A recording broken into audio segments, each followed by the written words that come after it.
Welcome to The Truth in This Art.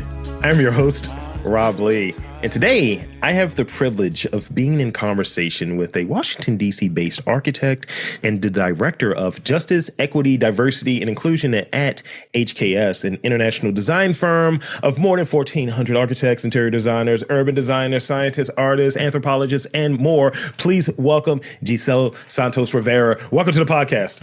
Well, thank you very much, Rob. That was quite an intro. I loved it. Happy to be here. Happy to have you here. I actually really worked on that. Good, a little sweaty. So thank you for joining the podcast. And I want to start off a little bit about talking about your background and, tell me about really how you got where you're at now. And, I have the architect background and I have the JEDI background. I know that's an acronym. So tell me about that. Well, I think I always, every time somebody asks me that question, I always think, do I start from birth? Which is the reason one of the many reasons why I'm very passionate about this work. Do I start with architecture? So I'll try to blend it as much as possible and also not take over an hour's worth of your time because nobody needs that. But I think for me, the reason I am where I am today, it is a combination of me growing up in Puerto Rico, my background, my family, understanding the world through that lens, academia, schooling, the things that I was passionate about in school, like genetics and building people. And I was actually very passionate about theology and psychology and science and genetics, and then transitioned into the workplace and transitioned into understanding what it meant to go to school to then become a professional and understanding the spaces that I was going to be working in. And I started working in a lab because I thought I was going to become a geneticist.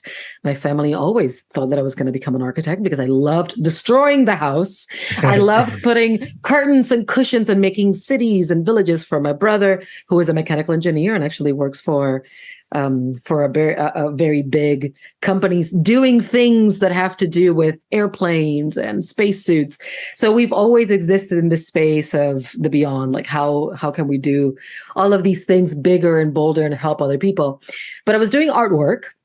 I was doing installations, actually a lot about voyeurism and spaces and access. And it was my geology professor while I was doing genetics that said, I think you should consider architecture. And I listened to him, of course, because I was passionate about those two things. But it wasn't until I started working in a lab and realized I really did not enjoy working in a lab. In Puerto Rico, the labs were designed not by people that understood our climate. So most of the spaces where we were in those labs were devoid of contact to the outside world. There were no windows. Oh. They were all enclosed. There was white painted block. The doors were closed. Even the leaves or the side lights were covered with paper because the researchers were covering the things that they're doing, of course. So I felt really disconnected. Yeah. And that's why I engaged further in art. I ended up in architecture in Puerto Rico, and I developed a passion for community engagement and how we saw architecture as a way to build community, as a way to encourage people to build the world, see the world with the things that they have around them. And feeling the agency that as an architect, I could provide and create the backdrop, not in the sense of stepping back, but in the scenery of where we all live, we create community, we build relationships, felt so empowering in a way that I could support how people really show their culture, like creating space more now than ever with COVID. We know, how do we meet other people? We meet at a cafe or a pub, or we go to a restaurant. Those spaces are part of how we build community and relationships. And I love that. When I went to the US to do my graduate degree, I started really honing on tectonics, on what it meant to build those things, those spaces, those buildings. And that transitioned me into understanding myself within the space of architecture. And of course, as I said, I love theology. I grew up in Puerto Rico. Then I went to Syracuse, which is very, very different. I moved to DC, where I started to notice things about my identity and how that related to the workplace.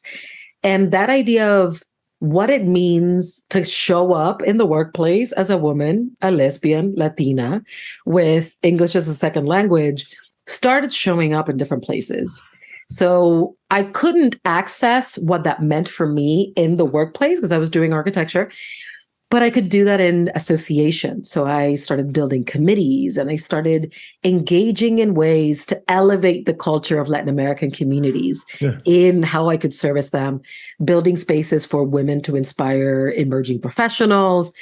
And I think the blending of those two things, my interest in building community, my interest in how those spaces supported building community, started giving me some visibility and creating greater space for me. And that's when I got asked to become the director of Justice, Equity, Diversity, and Inclusion. And for me, it's a dream come true to be able to do both, where I can do architecture and help people through architecture, especially health and healthcare, which is the thing that I really enjoy to do, how we can, through the built environment, help people heal and thrive, but also do it in the workplace.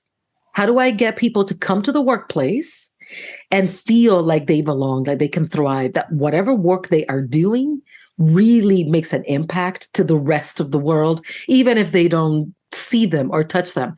Whatever we do is part of people's experience as they live through their life.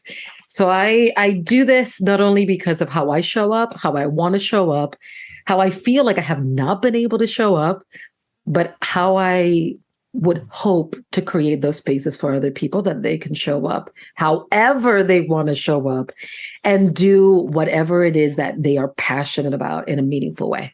I'm sitting here with dimples and cheekbones, and thank you for sharing that. I really appreciate that. And sounds like you said it before. No, but yeah, I think that's great. And it's it kind of eliminated two other questions that I have. So thank you for that. And two, I want to ask this question because I think it's now a very apt time to ask it. This is going to sound so corny where I ask this. Why is it so important to celebrate and see race and differences in the workspace? I was actually having that conversation earlier today. The way that I answered that question, and I think the way that I would typically answer that question is, it is important to recognize who people are, the things that make them tick, the things that make them thrive and feel good. And a lot of those things have to do with their identity and how they grew up, and they're culturally related. Yeah. So for me, it's important to recognize race. It's important to see color, because those things affect how we view the world and how we see the world. Like for me, I love like things that I do on a regular basis. When I'm designing, when I'm doing things, I like to play certain type of music.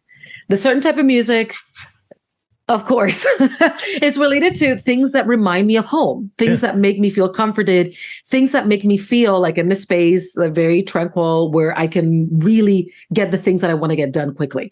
And that probably means salsa, merengue, somebody singing in Spanish, a little reggaeton, and a little Bad Bunny. And even though it sounds so trivial, those things put me in a space where I feel most of myself. Yeah. And when I feel like when I'm most myself, I give the best of me. And that also has to do with my language, of course, being able to be understood, even with my accent, or I try really hard not to have one. But when we recognize race, when we recognize ethnicity, when we recognize sexual orientation, gender identity, we're validating, and I hate to use that word, but we are reinforcing, we are affirming what that person brings to the table as an asset. Mm-hmm. Part of all of that, all of their collective of their identity, all of their intersectionality shows up through their work and through what they do. So in order to recognize and make somebody thrive, you have to recognize every part of them. And they will give you the best of you.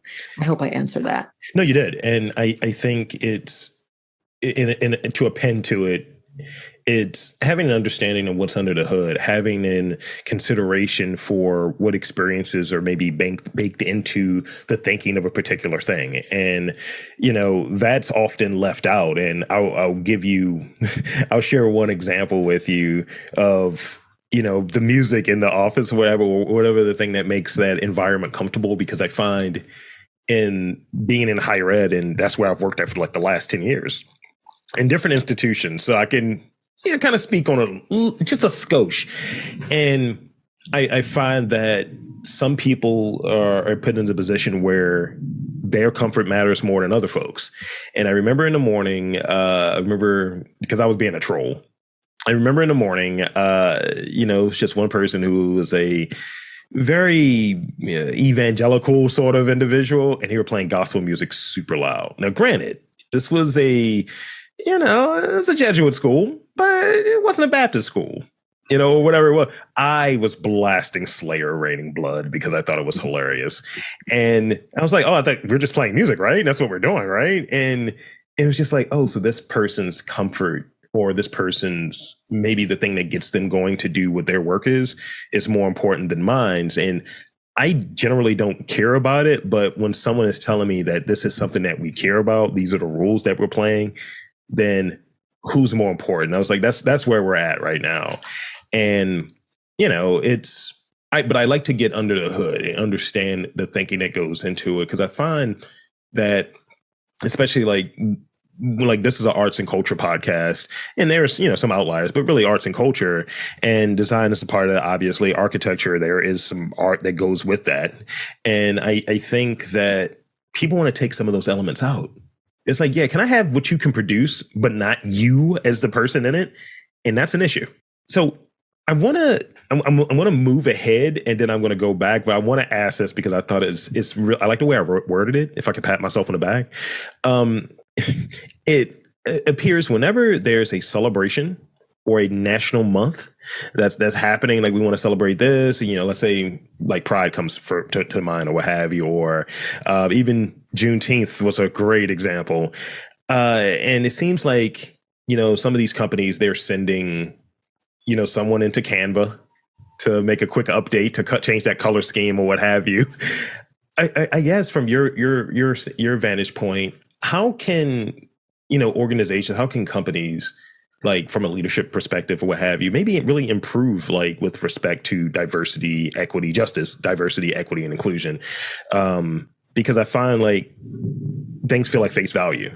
Things feel like, oh, we're going to just make a Juneteenth ice cream, and then it's not even the Juneteenth colors, because it was his own flag. It was just like Pan-African colors. And it was like, look, just say it was flavor focused. So tell me about that. I know there was a lot to digest there, but tell me about that. Well, I think you're right on point. I think for the conversation, it's really about intentionality. It's really about going beyond the surface. Yes, I know all too well how changing the color, adding a flag, or doing something feels like you're really doing something. It feels like you're at least creating some awareness. But the reality is that visibility and representation have to be present and intentional in the conversation. If you're really going to elevate Juneteenth, if you're going to elevate Pride, if you're going to talk about Hispanic Heritage Month in September, look at who you have in your organization that is representative of that culture and elevate them through the work that they're doing. Yeah. So acknowledge with intention the people that bring whatever it is that they bring to the table as an asset, and elevate the output of what they do. Don't blanket statement. Don't just say all of these things, and also acknowledge that even though we're celebrating something, none of it is a monolith. Mm-hmm. Within every community, there's a lot of diversity. So what we've done at HKS is, yes, we change the colors and we add the stuff.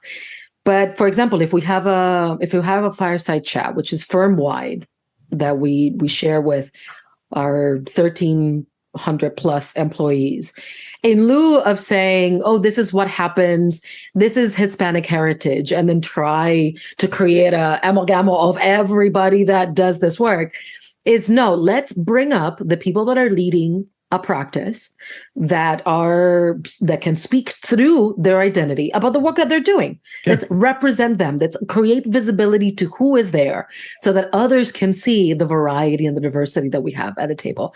So for me, it's really about being intentional in the outcome. not the intent on the input or what we're doing. Just think about what you want other people to receive from that information. What is it that you want to create? What is it, the environment that you want to create? And it's, for me, it's all about people. Yeah. Who are you elevating? Why are you elevating them? What is the narrative? What is it that you want other people to listen about from that person? And what is their contribution or the community's contribution to the work that you're doing as an output? Legit, totally legit. And whenever I hear, people mention, and this is a word that flies around a lot, especially in fundraising and in impact. Well, impact is the word, right? And it's just like, all right, cool, I guess. And you don't want to kill it, because some people do mean it with the right intention, of, okay, this is something that's there, but others have this impression that it's a way to procrastinate. And I think when we start talking about impact and when you're dealing with people, right, it's hard to put profits, because that's ultimately what they mean. How can I turn this into a dollar amount? What's the ROI on it? That's the impact a lot of places are talking about.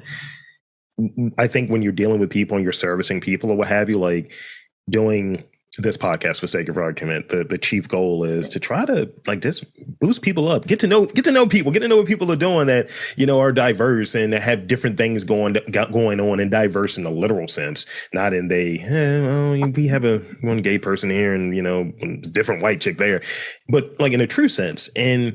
But then people ask about, so what's the impact? How many? It's like, I don't think we're doing analytics to that level. I don't think we're, certain fields are deprecated, like in higher ed, the data that I'm working with, gender is a field that's deprecated. We cannot use that anymore. Really? Yeah. We take it out of reporting. And but I was like, why was it in it to begin with? And it's like, I get to a spot, and I don't want to sound like I'm ranting, but I think this is baked into maybe my position and how I approach certain things. It's just like, I don't trust institutions at times when you have that data. It's like, why do you need it? Why do you need to know certain data based on zip code? You know what I mean? Like, oh, well, we know that this zip code has a concentrated number of, let's say, Black folk or what have you. Well, we're not really hiring out of that zip code. It can't say it's because of race. It's like, oh, we're not really looking at that zip code right now. And, you can just kind of, I do data, and it's just what I see. And it's odd, but I think, sometimes you can jump to that and just kind of look under the hood from that perspective, from an organization perspective. But I think you need to see the other side of it when you're actually in the office, when you're in that environment, and you're seeing, are they truly celebrating our differences, highlighting our differences, adding visibility? Because you can kind of tell in the background, you can't control that. You can only control what you see once you're in an environment, I think. So I want to talk about you. That was a really weird way to put it. Would you describe yourself as a curious person? Are you looking for answers? Are you looking for better questions? And then how does that serve your current work? I love that question. Even better how you worded the previous question. Yes, I've been a curious person since I can remember. I think in part that's why I was drawn to psychology and theology and genetics. It's because I want always to get to the root cause of something, or I want to get to the root understanding of something. And I know when I did my Gallup or Clifton Gallup strengths, context is one of my top 4. I love understanding the why behind all of those conversations. I want to understand the mindset and how that relates to the behaviors. And that's all about curiosity. I want to understand myself as much as I want to understand somebody else. And I really want to understand myself. So I really want to understand everybody else. And I think it's in that curiosity and in asking those questions, in wanting to be very empathetic to what everybody's experience is. Also because I want the same for me, right? The golden rule. I want others to do unto me as I would do to myself. But the platinum rule for me is even more important. Do unto others how they want to be treated. I think both of those things are very core to what I do and how I do it. That's why I love architecture too. Yeah. Architecture is about problem solving for somebody else. It's not my building. It's not what I am creating to live in. Most of them, actually never. It's about the space that I create for somebody else or an organization or a group or a people. I need to understand their needs. I need to understand how they thrive. I need to understand how they want to exist in the world. And that requires the utmost curiosity. Yes. Because you want to get at the nuances, not the everyday, not the blanket statements, not the big, the things that we see every day. Is what are the things that we see, as you said, under the hood, to really look into the nuances of our experiences that do truly inform how our mindsets shift, that then become those behaviors that we see on the day-to-day basis. I can't imagine. I imagine, yes. I imagine that there are architects that are not terribly curious. I feel, and I would hope, that the best designers, the best architects, the best creators are the most curious people. Yeah. I have seen that in the past. So I hope that is true always. But I think at the core of creativity, there has to be just constant curiosity to strive for better, to be better for other people. And I love doing that. And whether it's architecture or the work that I'm doing or talking or presenting or creating a program for somebody else, yeah, I want it to all be rooted in curiosity. To me, JEDI is about curiosity. Elevating equity is about curiosity. Really talking about diversity is curiosity. And that's what I love your question. I may have to take it and share it elsewhere. Please do. And thank you for that. I'm a very curious individual too, and looking at like, what is that? How granular can we get here? What's the bedrock here? How can we get down there? And I remember I had a buddy who moved up into a higher role in his job, and he had a superior or person that he was reporting to that was like, it's not about the how, it's about the why. And I was like, he's messing with you. I was like, you can't just start a new job and it's like, look, I need direction. Tell me what to do. I was like, he's trolling you. And I was like, but everything is always, when you're in a leadership position, I think it's always about the why. And then the how is for the people that you're working with to kind of figure it out. If you're in that role, it's like strategy, critical thinking. Yeah, that's my 2 cents there. So when you're in power, right? Because you're going to take over the world, and I can see it. What is the one change, because it can only be one, what is one change you want to see in your industry? In my industry? Oh my gosh. Right on point, more curiosity, more true acknowledgement of what it is that, what I would like to see in the industry change or advance is more, I don't want to say, but really more curiosity, more questioning of where we are today to acknowledge where we want to get to.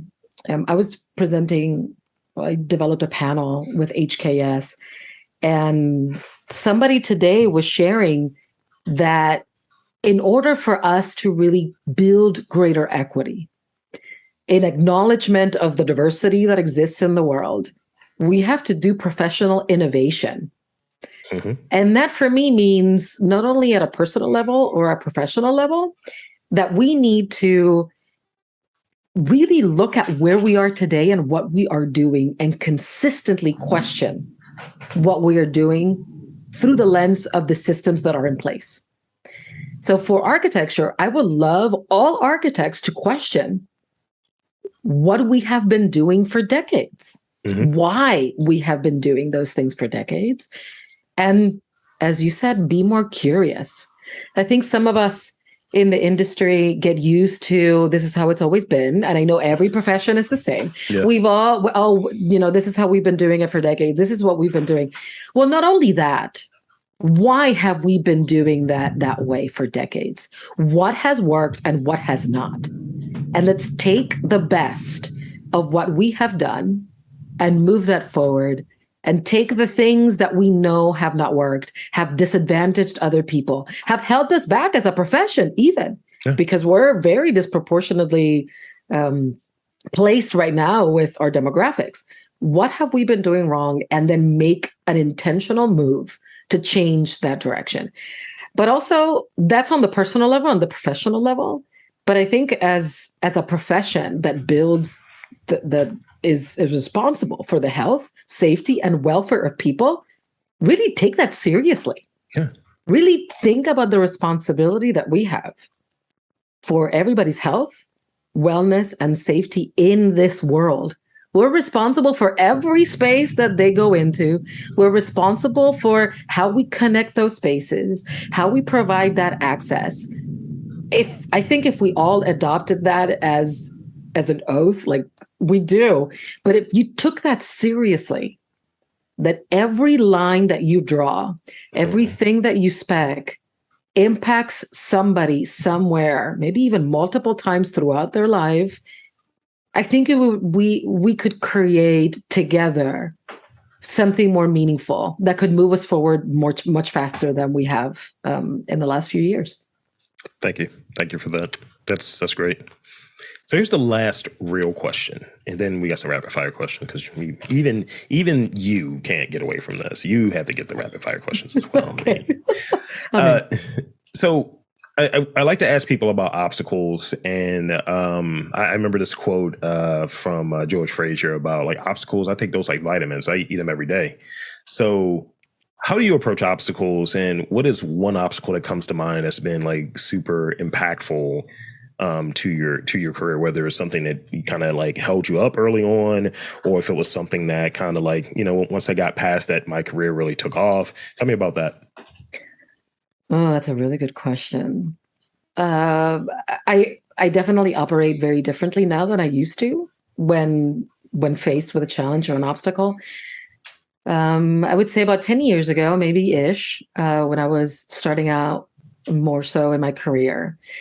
Something that I look back on now and recognize that it was an obstacle that I could have seen differently, was part of carrying my colonized mentality from Puerto Rico here and not seeing all of what I brought to the table as an asset. When clients made comments about somebody's accent, not my accent, made comments about an accent as less than. When the recession happened and I started seeing a lot of people of color get laid off, and I'm told with the best intentions, please keep your head down, don't make a fuss, do your work, and you will continue moving forward. You will do great. You're great. And from the lens of the person that was trying to be very nurturing and encouraging, I know what they were trying to say. Sure. And I know what the intent was. What I heard at that moment was minimize, was do the best that you can of service to this moment. But what I saw and I heard, unfortunately, and I know this person didn't mean it, is don't be too loud. Don't make a fuss. Don't be you. And I know that's not what this person was trying to say, but at that moment, because I grew up in Puerto Rico, I grew up with the idea that, America, I grew up with a lot of ideas around being in a colony of the US that made me feel like I needed to not be as exuberant, I guess, as some may say. And I put myself in a box and I concentrated on the work. I missed out on a lot of opportunities. I questioned who I was and my goals, but I thought if I just do this work, if I just sit in front of the computer and do this work, I will get where I need to get to and I won't lose my job and I won't do these things. And it wasn't until I started to notice things that really bothered me about the industry, how we talk about leadership, but we don't talk about succession planning, how we talk about leadership, and we don't include emerging professionals in path to leadership, and we pull them up or we help push them up that mountain. And I went to my now one of my bosses and the person that hired me at HKS, and I told them I'm really upset that I don't see a space where we are inspired to stay in the profession, to really persevere through. And he said, well, I see a lot of fire. I don't know how to help that, but I can try to help you channel it. And I will give you what my assets are. I'm good at this and this and this. I will help you do that and I will support you. in doing whatever it is that I see you have a fire for. Yeah. And it was the first time that I heard somebody say, I see you. I want to help you. I recognize what I can give you, but this is on you. Yeah. And it gave me autonomy. It built trust. It made me feel like I had something to say, and that the person that was with me at that moment saw that, valued that, and was willing to share social capital for me to do that work. And from that moment on, I was more comfortable asking for forgiveness than asking for permission. But I still struggle a little bit with going back to that colonized mentality, going back to, but are they reacting because of my accent? They're reacting because I'm a woman. Are they reacting because I'm LGBTQIA? Should I say this? Should I not say this? And I have to move that aside. And I think it was my own fear of not showing up authentically and what that would mean for other people that held me back. I really think about it now, and I can attribute it to several situations where things like that happened, but it was also my fear in tackling that. And now I try to be a little bit more fearless, and I try to learn from the mistake and move on, which I did not do very well when I was growing up. Well, thank you for sharing that with us. I think it's a lot to take from that's applicable to like various careers. And I'm even, like looking at my own experiences and like, yeah, I see that. It's like, yeah, you should be smaller. It's like, look, I can't help it that I'm 6'4", or I find that, I'll sit down when I talk to certain people because I've gotten on a performance review, oh, you're intimidating. I was like, because I'm smarter than you. It's the reason, but go on. And also I'm a dick, so is that too? It's just So that's kind of the end of the real question. So I want to hit you with these rapid fire questions really quickly. One of them is trolly. I'm telling you, it's trolly. I'm letting you know now, so it's fine. So don't overthink these. Try to answer these as quickly as possible. What's your phone background? What's your current phone background? My current phone background? Yeah, like the screen when you open your phone is like I have a picture of Captain America. No, I don't, but I have a photo of one of my favorite vacations it's actually, I want to describe it because it's pretty cool. It's in Porto, in Portugal. And we were given this ridiculously amazing suite in this hotel that used to be a bank. We're right behind the vault. And I'm not actually in the bath, but I'm sitting in the bathtub with a glass of the most amazing port wine. And I'm looking at my wife that's sitting on her favorite chair, the Eames chair, as we're looking out onto the garden. So that's my background. Nice. What is something that people just... what I like minimal conversation when they first interact with you early on, what is something that people assume that you know a lot about? Ooh, that's a really good question. I have been told that I sound like a know-it-all, so maybe people think that I think I know it all. But I don't know. I hope they... That might be an Aquarius trait right there.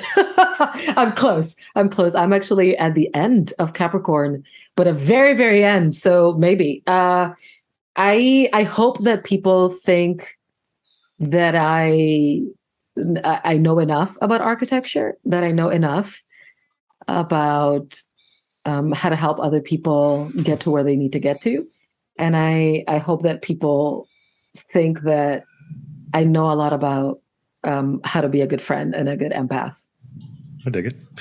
I'm at the very end as well. January 20th. So, we're in the same boat. We're right there. Yeah. 17. Yeah. January 17. You're a cusp. We're in the same lane. We're in the same lane. That's why I said that thing I said earlier. Because Capricorns were petty. We could be a little petty. What is your favorite design city? City for their design, their architecture. What's something that really pops for you? I have two, but I think not most everybody, but a lot of people say Barcelona. But my favorite city, I had a summer abroad time there, is Vienna in Austria. And not only do I love Vienna because of the history, starting from a Gothic nucleus that expanded out, which I think is beautiful. I love Gothic medieval cities are my favorite thing. Those organic spaces, those meandering paths and medieval castle city, I'm obsessed. But what I love about Vienna, in addition to having a beautiful infrastructure, public transportation is free. The museums, the Hall of Arts, like art is so embedded in the culture and is so accessible that it feels like it's constant history and culture and current and contemporary just meshed together, blended together all the time, and so accessible that it is there for you all the time. And there's so much history with it. And of course, I love Melacha. I love their coffee. Nice. All right, two more. A nickname when you were younger. Two names. One was because I had a poodle, a very, very barky, loud little poodle, Gigi. And another one in architecture school, Cuckoo, because of a song of Move Your Cuckoo when you're dancing, which you can't see me, but it would make more sense if you were there in person. So I had two, but my mother actually loved the name that she gave me. So she refused to acknowledge any nicknames. So it's always been Yiselle. All right. Thank you. Last one. Yes. Name a Jedi. Obi-Wan Kenobi. All right, that was cheating, but all right, fair enough. so that's it. I feel like that was a little cheaty, but it's fine. I feel like a lot of Disney Plus was watched. I don't know. Well, I didn't know if Lucasfilms is listening. They trademarked the name.